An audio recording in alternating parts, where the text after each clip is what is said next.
baru-baru ni Tun berpeluang buka kapsul masa yang Tun tanam. Kelihatan Tun masa tu, sebab saya tak nak tanya perasaan Tun sekarang masa itu. Saya nak tanya apa perasaan Tun masa Tun tanam dulu. Can you recall? Macam mana perasaan Tun masa Tun letak tu? Can you recall?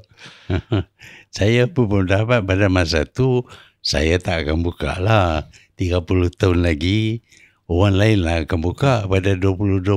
Yes. Dan apa mereka baca, yang tu terpulang kepada mereka lah. Perasaan mereka lah. Saya punya nota tu sikit saja. Saya cuma peringat dunia sedang melihat kita. That's right, very short and sweet Tun. And Tun masukkan dalam tu, masuk yang orang asyik tanya, kenapa Tun taruh duit RM2 tu? Dan RM2 note. RM2 itu saya dengar kata nak dihentikan. Duit RM2. Jadi kita nak ingat jugalah ada duit RM2 pada satu masa dulu tu. Pada satu masa dulu.